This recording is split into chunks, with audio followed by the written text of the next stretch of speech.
सो मेरे अजीजों, आज 21 जून है और आज सबत का दिन भी है, हैप्पी संडे भी है।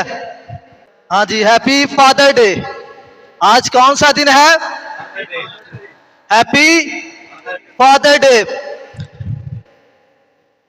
कल हैप्पी हो के फादर भी नाल है अज तक कि कल हैप्पी हो?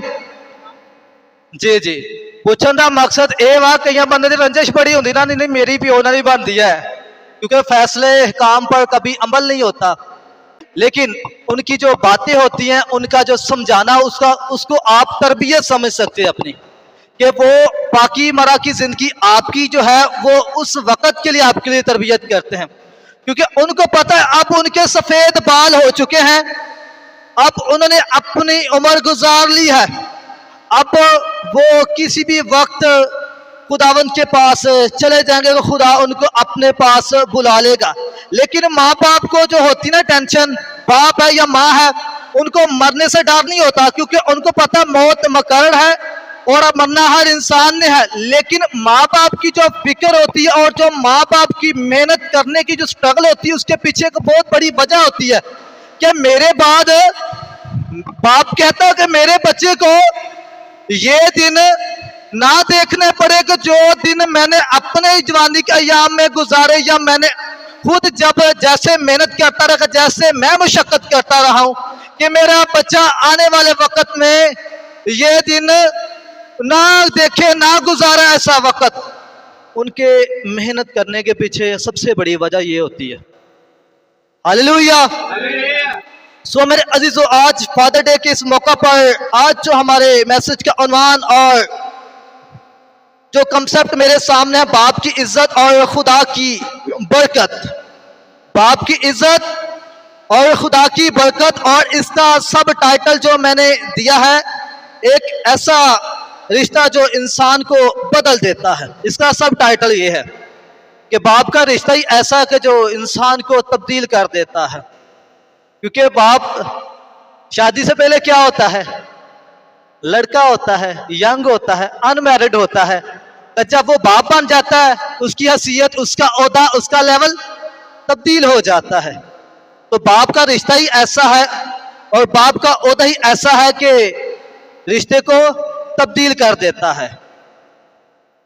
सो मेरे अजीजों, जबकि आज फादर डे है, तो जरूर है कि पूरी दुनिया में आज 21 जून का जो दिन है, इतवार का, सबत का दिन भी मनाया जा रहा है, और फादर डे के दिन को भी लोग सेलिब्रेट कर रहे हैं। और फादर डे का जो दिन है वो जून के तीसरे हफ्ते को पूरी दुनिया में मनाया जाता है, जबकि पहले इसे, जब इसकी तारीख मुकर्रर की गई, उस वक़्त इसे थोड़ा सा मुख्तलिफ भी दिनों में सेलिब्रेट किया जाता था। तो आए हम पहले इस कंसेप्ट को सीखते हैं कि फादर डे के पीछे ऐसे ही राज की बात क्या है, और फादर डे मनाने की वजह क्या है, और फादर डे की डेट और टाइम और ये कब मुकर्रर हुआ। इसकी मुकम्मल पहले थोड़ी सी हिस्ट्री को हम देखेंगे। और फादर डे का आगाज जो हुआ, विलियम चेस्टन नाम का एक शख्स था। विलियम चेस्टन नाम का एक अमेरिकी शख्स था, और उसकी बीवी जो थी वो वफात पा गई, और उसके 5 बच्चे थे। उसके कितने बच्चे थे? और उसकी एक बेटी भी थी, और उस बेटी का नाम सोनोरा पार्ट था। सोनोरा पार्ट था। और सोनोरा पार्ट ने बचपन से लेकर जवानी तक देखा कि मेरे बाप ने हमारी माँ के जाने के बाद हमें किस तरह पाला और किस तरह हमारी परवरिश की है, और उसने इस बात को आगे रखा कि क्यों ना पूरी दुनिया में मदर डे के दिन को लोग सेलिब्रेट करते हैं, लेकिन बाप की अजमत को, बाप की इज्जत को, बाप की दी हुई कुर्बानी को लोग याद नहीं करते। कि जबकि हमारा बाप जो है, विलियम चेस्टर, हमारा जो बाप है, ये कितनी मेहनत और मशक्कत के साथ उसने हमें पाला और हमारी परवरिश की है। और उसने फिर चर्च और कलीसिया में जाके इसकी बात की। चर्च और कलीसिया में जाकर, चर्च के बुजुर्गों के पास जाकर फिर उसने ये बात की। लेकिन जब उस वक्त पहली दफा फादर डे के दिन की इबादत हुई थी। उस वक्त चर्च और कलीसिया में लोग बहुत कम थे और दुनिया में पहली दफा ये जो फादर डे का दिन मनाया गया था ये यूएसए में मनाया गया था, यूएसए में मनाया गया था। तो उसके बाद फिर ये अमेरिका में आया, उसके बाद फिर ये अमेरिका में आया।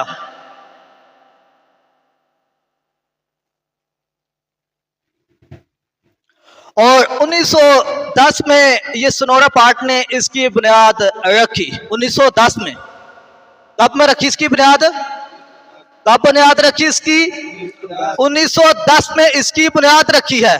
पूछने का मेरा मकसद ये ताकि आपके भी ज़हन नशीं हो जाए, ताकि आप लोगों को याद रहे कि इसकी फादर डे का दिन था, हम सेलिब्रेट कर, इसकी तारीख क्या है, ये कब इजाद हुआ। 1910 में इसकी फर्स्ट दिन को इबादत की गई, 1910 में।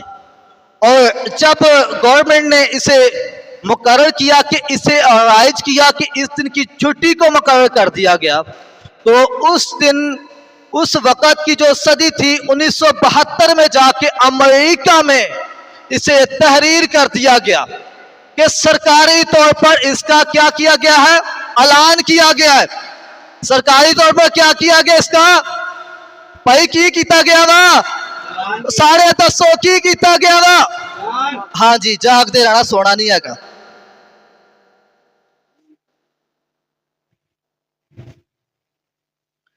और मेरे अजीजों, ये इसकी तारीख जो थी ये मैंने शॉर्ट बताई आपको, इसकी और भी बातें थी क्योंकि अभी हमने अपने कंसेप्ट की तरफ पढ़ना है। सो आए मेरे साथ बाइबल मुकद्दस में से निकाले अखरोज की किताब मुकद्दस और उसका 20 बाब है।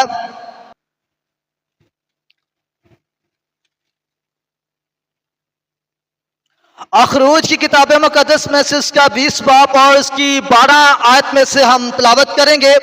और खुदावंद के बंदा भाई फैसल इब्राहिम से दरख्वास्त है को तलावत में रीडिंग फरमाए। तू अपने बाप और अपनी माँ की इज्जत करना, तू अपने बाप और अपनी माँ की इज्जत करना, ताकि तेरी उम्र उस मुल्क में जो खुदावन तेरा खुदा तुझे देता है दराज हो। आमीन। आमीन।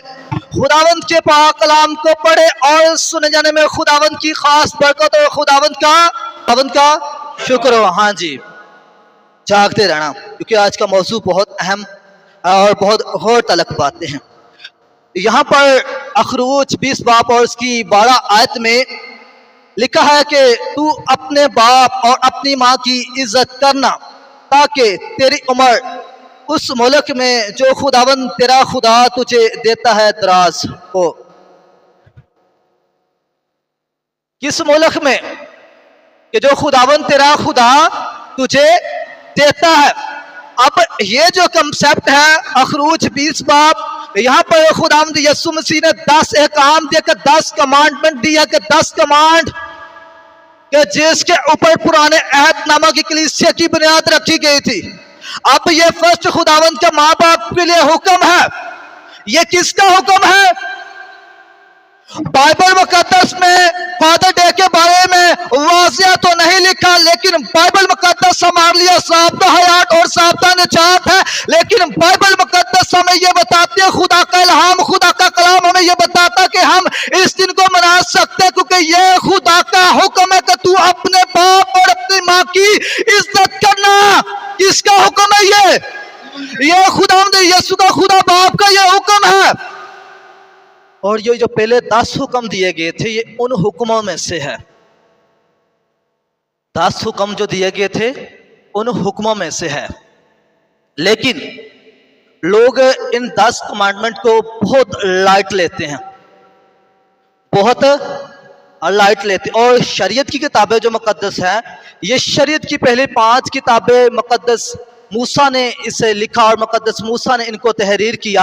और लोग ये जो शरीयत की पहली 5 किताबें लोग कहते हैं ये तो तरतीब की किताबें हैं, सिर्फ क्या है, तरतीब की किताबें हैं सिर्फ।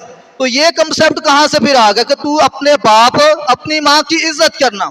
अब माँ बाप की इज्जत के पीछे क्या इतना बड़ा राज है? क्योंकि हमारा खुदा तरतीब का खुदा है। अगर खुदा हमें जमीन के ऊपर सरफराजी देना चाहता है तो वो किसी न किसी वसीला से देना चाहता है। अब ये 10 हुक्म है, और अब हुक्म मानने के पीछे कौन सी ऐसी बड़ी वजूहात है कि अब इस हुक्म को मानकर अपने माँ बाप की इज्जत को आप करके अपने माँ बाप की इज्जत पे बरकत कैसे पा सकते हैं। और ये जो हुक्म माना, ये हुक्म माना बहुत जरूरी है। हुक्म माना बहुत जरूरी है, क्योंकि लोग इस चीजों को बहुत लाइट लेते हैं और उर्दू की तरह जैसे किसी चैप्टर की रीडिंग करते हैं, लोग ऐसे इनको रीड कर देते हैं। तो आए मेरे साथ यूहन्ना की अंजील मुकद्दस में से हम देखेंगे। यूहन्ना की अंजील मुकद्दस उसका 15 बाब है और उसकी 9 और 10 आयत में से हम तिलावत करेंगे। और इसकी 9 आयत में लिखा है कि जैसे बाप ने मुझसे मोहब्बत रखी वैसे ही मैंने तुमसे मोहब्बत रखी, तुम मेरी मोहब्बत में कायम रहो कि तुम मेरी मोहब्बत में कायम रहो। अब ये बात अगली गौरतलब बात है, अगर तुम मेरे हुक्मों पर अमल करोगे तो मेरी मोहब्बत में कायम रहोगे, कायम रहोगे जैसे मैंने अपने बाप के हुक्मों पर अमल किया है और उसकी मोहब्बत में कायम हूं। अब खुदावंद यीशु ने किसके हुक्म पर अमल किया है?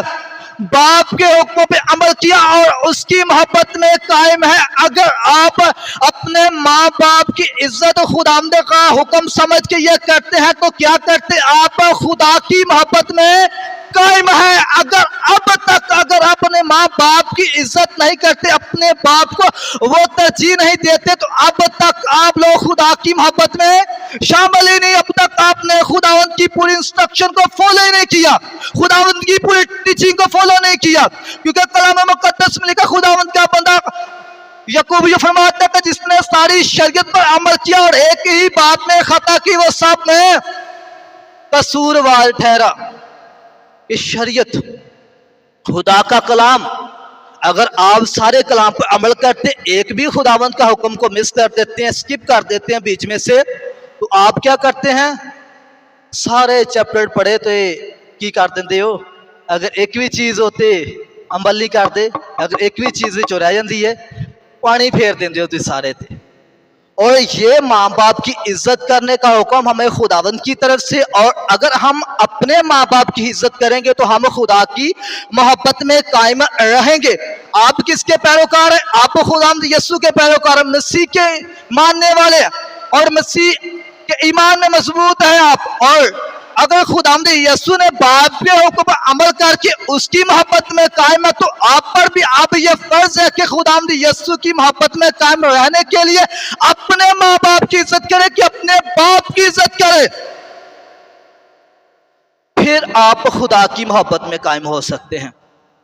अब तक आप इस हुक्म को बहुत लाइट लेते रहे हैं कि शायद ये बस 10वां हुक्म है, 10वां हुक्म एक हुक्म ही है बस। लेकिन ये 10 हुक्म एक हुक्म नहीं, खुदावंद ने भी खुदा बाप की इस टीचिंग को मोहब्बत में रहने के लिए खुदा के हुक्मों को माना है। अब आपने भी खुदा के हुक्म को मानकर अपने बाप की इज्जत करनी है। क्योंकि आजकल जी साडी जवान जनरेशन जी है ना, जरा जो थोड़ा जा कद कट जाए ना, अच्छी जॉब मिल जाए, अच्छा खान पीन डै पे, ਉਹਦੇ वास्ते माँ बाप कुछ नहीं है। बीवी के पिछे लग के माँ बाप की तद भी कोई गल ते अमल दरामदी उन्होंने करना होंदा। उस वक्त ही की कहते ने, माँ बाप कौन?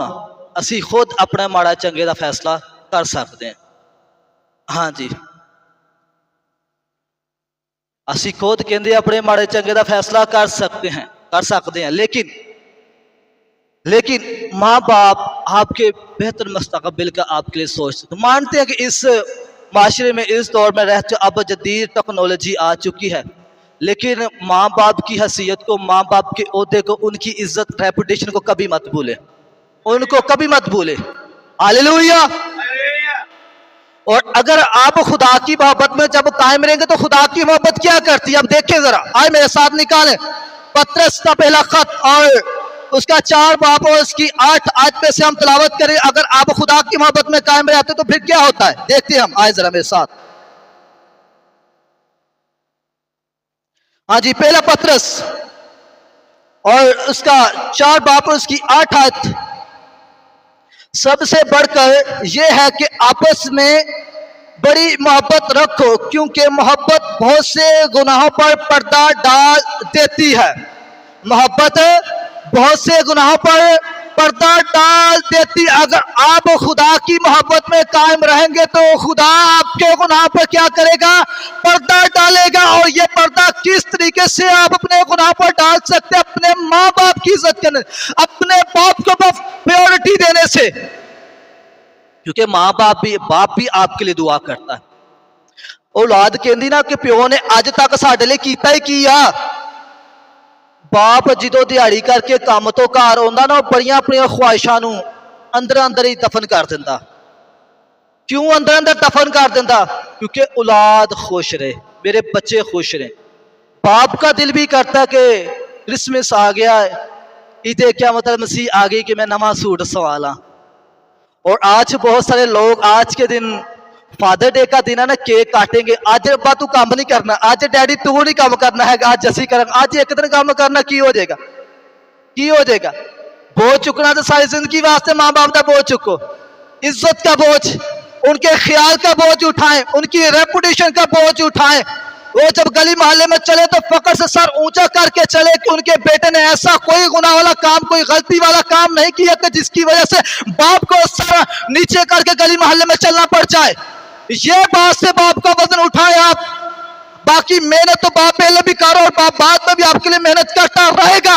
लेकिन जिस बात का बाप को आपसे हौसला अफजाई चाहिए, खुदा बाप को आपसे हिम्मत चाहिए, वो ये हिम्मत है कि आप लोग बाप को ये हिम्मत दे कि अपनी तरबियत और खुदा की हजूरी में भी रास्तबाज वाली बनाए, ताकि 10 आदमी आपके बाप को ये कहने वाले बने कि आपका बेटा बहुत कामिल और रास्तबाज है, अच्छी जिंदगी बसर कर रहा है। कि नहीं, फैसल इमरान ने अपने बेटे नू बड़ी अच्छी तरबियत दी है। पिंडा थमां च पता की होंदा है, शहर का तो मैनू नहीं पता, मैं रहा नहीं शहर च। शहर च सिर्फ तुहानू तुहाडे मकान नंबर तो जानते, तुहाडी कोई हैसियत ही नहीं उत्थे, तुहानू कोई नहीं जानता। लेकिन पिंड दे तुसीं दूसरे तीसरे कोने ते जाके खलो जाओगे ना, पिंड दे दूसरे तीसरे कोने ते जा खलोगे ना तो पूछोगे ना आशर मसीह दे घर जाना वा, वो तुहानू बकायदा गली भी दसणगे, घर भी दसणगे, महल्ला भी दसणगे कित्थे आशर मसीह रहिंदा। क्योंकि वहां पे बाप दादा ने जो अपनी इज्जत और रेपुटेशन का एक वकार बनाया होता है, वो इज्जत और रेपुटेशन आपके नाम के साथ जुड़ जाती है। कहने लगा क्या और जैरी केदा पोता वा, ए बाबे फी केदा पोता वा, केड़ा बाबा फीका जिन्हें बड़ी अच्छी जिंदगी बसर की है। तो जो तुसी गंदे काम करने आ, बाप की इज्जत नूं रोलदा तो फिर की कहना वा, तारक केदा मुंडा सी, ए जी फलाने दा मुंडा सी, ओहदे प्यो ने भी यही गंदे काम कीते सी। लोग कहंदे इदां मुंह ते कह के चले जांदे ने, इन्हें भी यही काम करने ने। ये तवा नहीं लगा रहा, वैसे फॉर एग्जाम्पल दे रहा हूं। बाप को आपसे इन चीजों की उम्मीद है, तो खुदा को भी आपसे इन चीजों की उम्मीद है। और खुदा इसलिए यह 10 कमांडमेंट हुक्म देता कि अपने बाप की जब तू इज्जत करेगा तो बाप की तरबियत को फॉलो करेगा, अगर जब बाप की इज्जत नहीं करेगा तो उसकी तरबियत को फॉलो नहीं करेगा। लेकिन आज तो हैरत नहीं हो गई, वो बाप को मशवरा नहीं लेंदा, सीधा गूगल खोलदा जाके कि मेरे मेडिकल कंडीशन का की हाल है। इत्थे जिन्होंने तेन पाल पोस के वड्डा कर दिता, जिन्होंने हाथ ते जो जम्मिया उन्होंने तेरा पता वा, उन्होंने तेरे दंद गिने ने, उन्होंने तेरी हरकत गिनिया हुई ने। अज गूगल को तो पूछे ने अपना हालात, अपना सिचुएशन, अपना करियर गूगल से पढ़ाउण दिया तू। जिन्होंने तेरे करके मेहनत मजदूरियां की, धुप्पे दिहाड़ियां की, उन्होंने तू पूछता नहीं है। आप प्यो किसी का फौत हो जाए ना, और बाद चो 40 उत्ते 2.5 लाख रुपया खर्चा कर देंगे, जो प्यो जिंदा होंदा उन्होंने दवाई लिया के नहीं देंदे हैगे उत्थे, उन्होंने मेडिकल की दवाई लिया के नहीं देंदे। और साडे पिंड भी एक फौत की हुई सी, उत्थे भी उन्होंने कुड़ी नाल शायद टोबे च विआही हुई है, भाई जानदा होना उन्होंने। ते जो उन्होंने दी वालदा फौत हुई, प्यो फौत होया, वैसे तो कभी बड़े नहीं है। जो आए तो उन्होंने 4 पादरी सदे, मैं भी गया सी उत्थे, मैंने भी मौका दिता, मैंने भी बुलाया सी उन्होंने, मैं भी उत्थे गया। तो जो आए उन्होंने कहा भी पूरे पिंड च पता लग जाना चाहिए कि फलाने की धी ने गालियां करवाता। उन्हें कहा, उन्होंने बोतल कोल्ड ड्रिंक शादी बहाल वांगू उन्होंने पूरा इंतजाम किया, पखे किराए ते लैंदे, उन्होंने हर चीज उन्होंने किया। उत्थे लगता ही नहीं सी है भी किसी की फौत की, किसी के 40 तो असीं आए हुए, सानू आप बैठे नहीं लगता है। उत्थे सोच के मैं सोचन दिया भी मैं कलाम देना किहड़ा इत्थे, मैं इस हिसाब माहौल दे नाल भी इत्थे ते आ हिसाब किताब चल रहा वा, वेख्या कि 2-3 पादरी उन्होंने और सदे हुए, क्योंकि जिनको माँ बाप की तरबियत नहीं होती तो माँ बाप के जाने के बाद उनकी ऐसी तरबियत होती है, उन्होंने दी ऐसा ही तरबियत होती है। 3-4 भरा सी, 3-4 भरावां ने कदी माँ प्यो की बैक कदी गल नहीं सी, 3-4 पादरी उन्होंने सद ले। और असी भी बैठे, मेरे उस्ताद जी भी बैठे, बुआ जी भी बैठे, 2-3 पादरी बाहरों भी आ गए। असी क्या भी ये की भी हुण कलाम की सुनाना, किस मौजू ते सुनाना। वो आपस च लड़ पे, नहीं नहीं मैं अपने पादरी को मौका देना, नहीं वो पादरी मेरा बैठा, वो आखे नहीं वो पादरी बाहरों मैं सद्या होया वा। बेशक अभी ये इस कंसेप्ट का हिस्सा नहीं, लेकिन माँ बाप की बात जाने के बाद लोग ऐसा करते हैं जब जिनको तरबियत नहीं होती कि वो भैन ने की किया, इदा का काम किया, जींदे माँ बाप की बात नहीं पूछी, तो पिंड से सारे गल्लां करते सी, ये हुण कित्थों आ गई। वो आंदे सी ये कित्थों आ गई, जींदे तो माँ प्यो ते मरदे रहे दवाई लियाउण तो। और आप ऐसी परवरिश अपनी ना पाए, ऐसी तरबियत अपनी ना करें खुदावंद के कलाम के मुताबिक, क्योंकि हमारी जो तलीम है ये वेस्टर्न थियोलॉजीज नहीं है, ये बिब्लिकल थियोलॉजीज है। और बाइबल मुकद्दस हमारे लिए ज़ाब्ता हयात और ज़ाब्ता निजात है, और बाइबल मुकद्दस हमें हर तरह से जिंदगी गुजारने का बताती है। ग्रंथियों की किताब मुकद्दस में अब अगर आप मोहब्बत में कायम रहते तो मोहब्बत में कायम रहने से क्या क्या मुराद है। खुदावंद का बंदा पौलुस रसूल क्या कहता है, अगर मैं आदमियों और फरिश्तों की ज़बानें बोलूं और मुझ में मोहब्बत ना हो तो ठंड छनाता पितर और ठंड छनाती छाछ हूं। अगर तुसी इत्थे बार इन्नी तरक्की कर लो, एडा वड्डा ओहदा तुसी हासिल कर लो, इत्थे जिन्ना मर्जी अखलाकी तौर तो तुसी चंगे हो जाओ, लेकिन अगर तुहाडे विच मोहब्बत नहीं, एहसास नहीं हैगा तो तुसी कुछ भी नहीं हैगे। अगर तुसी खुदा च मसरूर नहीं है, खुदावंद की तालीम को, टीचिंग को फॉलो नहीं करते, तो आप अब तक मसीह ईमान में मोहब्बत में कायम ही नहीं हुए अब तक। अगर ये हुक्म खुदा का नहीं आप मानते, माँ बाप की मोहब्बत, माँ बाप से मोहब्बत और माँ बाप की इज्जत वाला। और इमसाल की किताब मुकद्दस में लिखा, उसका 3रा बाब उसकी पहले आयत में लिखा है, मेरे बेटे मेरी तालीम को फरमोश न कर, बल्कि तेरा दिल मेरे हुक्मों को माने, तो इनसे उम्र की दराजगी और पीरी और सलामती हासिल करेगा। शफकत और सच्चाई तुझसे जुदा ना हो, तू इनको अपने गले का तोक बना ले और अपनी दिल की तख्ती पर लिख ले, यूं तो इंसान और खुदा की नजर में मकबूलियत पाएगा। ते आज इत्थे जवान जनरेशन खुदा ते हजूर माँ बाप ते हजूर मकबूलियत पावे ना पावे, आ दूजे कमां च बहुत इन्हां दी शोहरत हुंदी, घरों निकलते सारी पिंड च वड़ जाओ ते बेशक दी ना ही पुछो, पिंड वाले सारी हिस्ट्री दस देणगे, फलाने दा बच्चा इदां दा जे। लेकिन यहाँ पे मिसाल की किताब मुकद्दस में क्या लिखा है, मेरे बेटे मेरी तालीम को फरामोश ना कर। ये सुलेमान की मिसाल है कि वो कहता है बेटे बाप की तालीम देता है यहाँ पर कि मेरी तालीम को फरामोश न कर, कि आप लोग अपने माँ बाप की तालीम को, अपने बाप की तालीम को फरामोश न करें, क्योंकि बाप का रात को बाहर जाने से आपको इसलिए मना करता है कि यारों के बीच में बैठकों में बहना, गलियों मोड़ों चौराहों पे खड़े होने से बाप क्यों आपको मना करता है?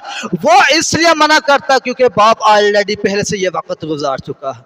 वो कहता है कि इस बात में अभी बुराई और अच्छाई वाली ये राह नहीं है।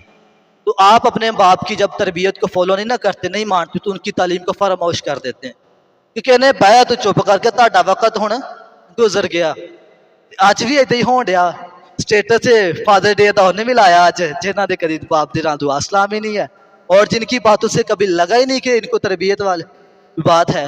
आप अपने अपने स्टेटस चेक कीजिएगा, रिश्तेदारों को चेक कीजिए, दोस्तों भाइयों कजनों को चेक कीजिएगा, जिनके बड़े बड़े आपको कारनामे सुनने को मिलेंगे, स्टेटस वो भी लगाएंगे। लेकिन एक्चुअली आपका स्टेटस कौन सा होना चाहिए? खुदावंद का कलाम के मुताबिक आपका ये स्टेटस माँ बाप की मोहब्बत के लिए होना चाहिए। हालेलुया।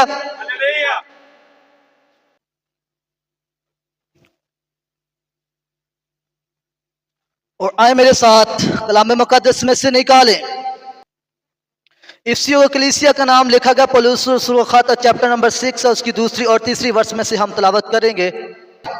आए फर्जंदो खुदावंद में अपने माँ और बाप के फरमाबरदार रहो, क्योंकि ये वाजिब है, क्योंकि ये वाजिब है। अपने बाप की और अपने माँ की इज्जत कर, ये पहला हुक्म है जिसके साथ वादा भी है। अपने माँ और बाप की इज्जत कर कि जिसके साथ वादा भी है। अब वादे की तरफ हम गौर करते हैं, ताकि तेरा भला हो और तेरी उम्र जमीन पर दराज हो और ऐ औलाद वालों, तुम अपने फर्जंदों को गुस्सा ना दिलाओ, बल्कि खुदावंद की तरफ से तरबियत और नसीहत दे देकर उनकी परवरिश करो। खुदावंद की तरफ से तरबियत दे देकर उनकी क्या करें?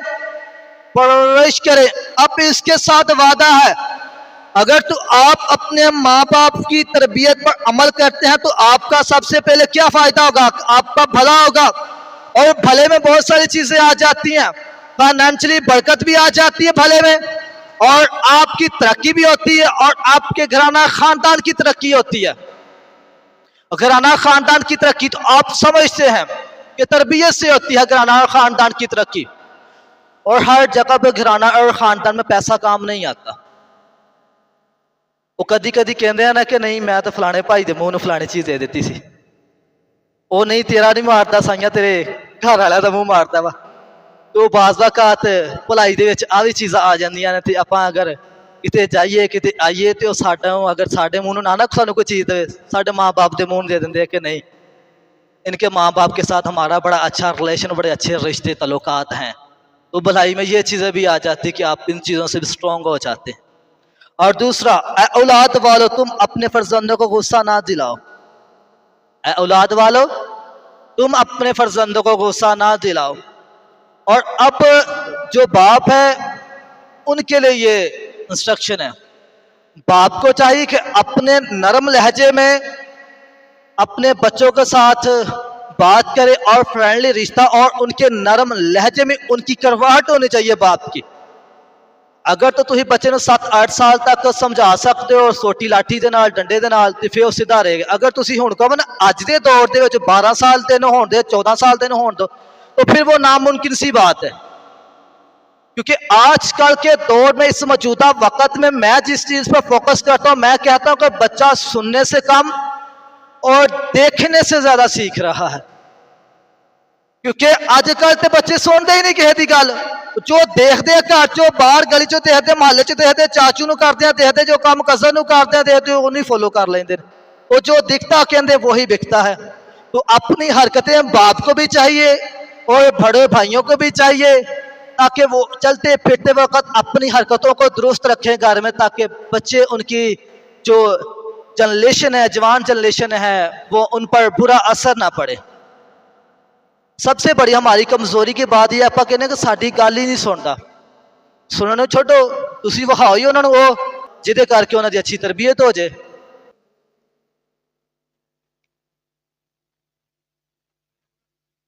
बल्कि खुदावंद की तरफ से तरबियत और नसीहत दे देकर उनकी परवरिश करो।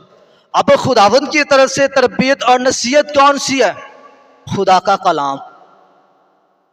और लेकिन आज बाप खुद अगर अनएजुकेटेड है, मैंने बहुत सारे बाप को जानते, बहुत सारे भाइयों को जानते कि वो अपने बच्चों को लाजमी तालीम दिला रहे हैं।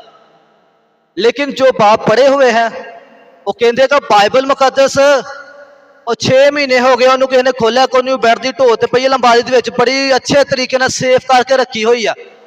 बाइबल मुकद्दस पढ़ी रहने से कुछ भी नहीं होगा, लेकिन जब आप बाइबल मुकद्दस को खोलेंगे बरकत भी उस वक्त मिलेगी और तरबियत भी आपकी इस वक्त होगी और औलाद की तरबियत भी उस वक्त ही होगी। और आज बाप सुबह उठ के दुआ नहीं करता, मुंडा उठता ही 9 बजे है, उन्हें नहीं जी असी नहीं कभी उठाया है उन्होंने।